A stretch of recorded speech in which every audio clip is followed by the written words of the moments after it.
Kanan kiri Bapak, ya silakan. Ya.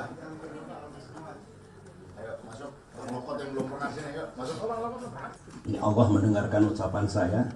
Dulu tempat saya bekerja tidak mengenal waktu malam hari karena kegentingan negeri pada tahun 1998-1999. Disinilah naskah utama reformasi TNI. Di sini. Fungsi kita akhiri. Kekaryaan kita akhiri. Bisnis TNI yang keluar dari tatanan kita akhiri.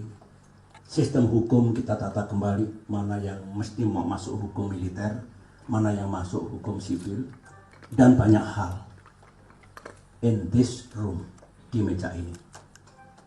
Demikian juga ketika dulu lambang segitiga yang dianggap tiga berlian oleh dulu Mercy, sekarang di sini bendera, di sini kemudian manifesto politik tahun 2001, tolong dibaca. Itu cikal bakal Partai Demokrat. Manifesto politik 2001. Tolong dibaca. Kemudian di sebelah sana adalah lagu. Nah, tinggal yang tidak saya ciptakan sendiri, himne Partai Demokrat. Bagi yang punya minat pada dunia X gitu ya. Saya Muslim, saya orang beriman. Tetapi kadang-kadang ada peristiwa yang di luar jangkauan akal saya. Sama dengan almarhumah Ibu Ani. Nah, kalau saya sebagai manusia yang alhamdulillah memiliki kekuatan logika, common sense. Karena studi saya, belajar saya yang tidak pernah berhenti sampai sekarang. Saya masih terus belajar tentang kehidupan, tentang negara, tentang rakyat dan sebagainya. Kalau ada sesuatu yang beyond my logic, itu milik Allah, milik Tuhan. Ada yang bilang, nggak percaya, omong kosong, itu tahyul itu. Saya tidak gegabah itu, saya nggak paham kok bisa begini ya. Saya daripada salah, kita serahkan pada Tuhan, kepada Allah. Barangkali Tuhan hanya, kamu batasnya sampai di sini manusia. Yang ini milik kamu. Kamu kalau masuk ke situ malah cilaka dunia. Malah cilaka kehidupan ini. Mungkin begitu. Nah, apa yang saya ceritakan ini? Ini sebetulnya waktu saya bangun, ini belum ada ruangan ini. Pertama kali. Setelah saya jadi menteri, saya tambah ruangan ini. Jadi ketika kemudian, Partai Demokrat kita dirikan, sudah di sini. Sudah ada ruang ini. Tapi sebelum ini berdiri, ini kan halaman belakang, bablas sampai sana. Ini ada cerita, ya supaya kita dari dunia yang realis sedikit masuk ke dunia yang spiritualis gitu ya. Rumah ini tiba-tiba di belakang ini banyak ular.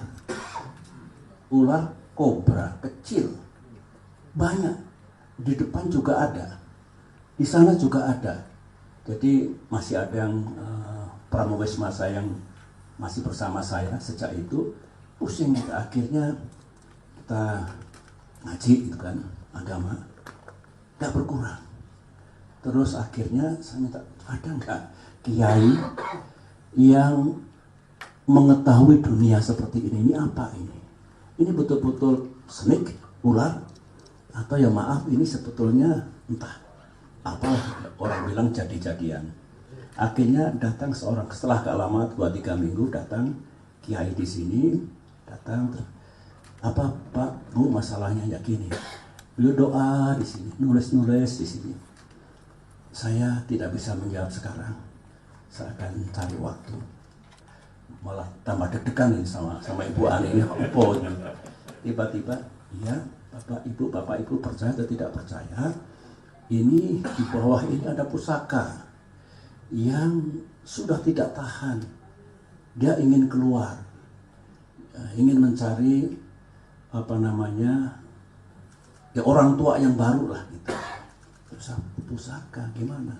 Dia cerita, Pak, ini dulu perbatasan kerajaan Pajajaran dengan Jayakarta dulu.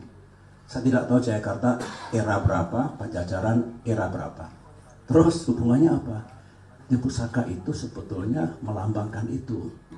Terus saya, nah gimana caranya? Yang penting ular ini pergi dari sini.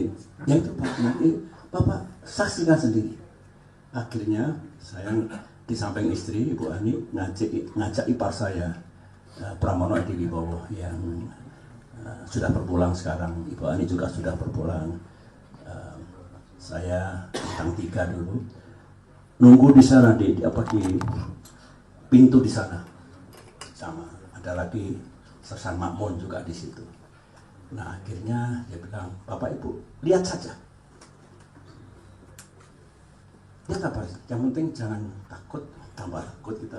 Jangan ini. Akhirnya tolong siapkan ini kalau bisa ember pakai air.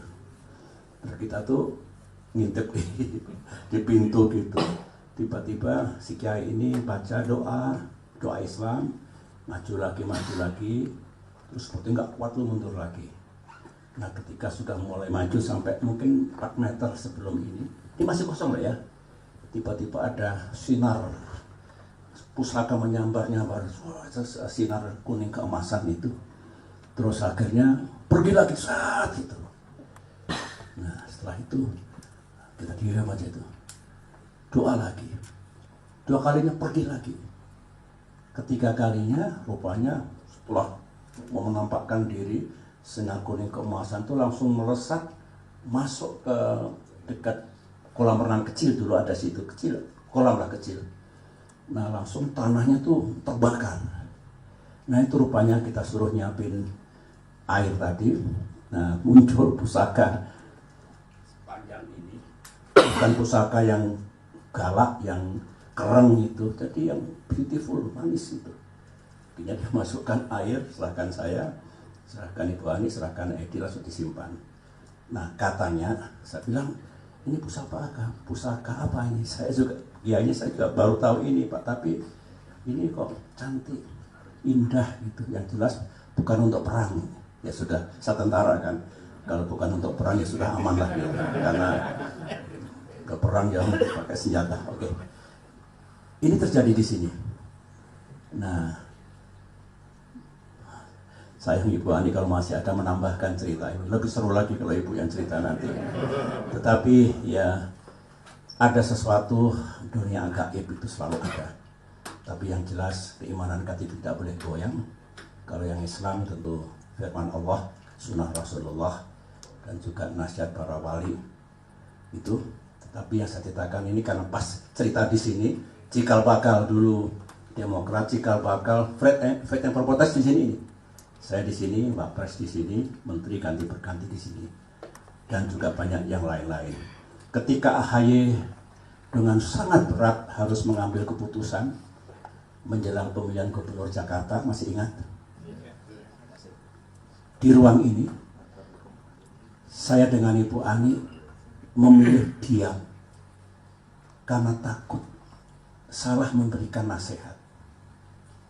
Saya bilang, silahkan Gus, kamu sudah punya karier yang baik di militer, cemerlang, tapi kalau ada panggilan tugas yang lain, karena diharapkan oleh sejumlah kekuatan politik, tokoh politik, pikirkan dalam-dalam, ajak Anissa berdua, bukan aku dan bukan Memo. Karena setelah keputusan diambil, bisa sukses, bisa gagal. Kedepannya bisa mulus, bisa tidak mulus.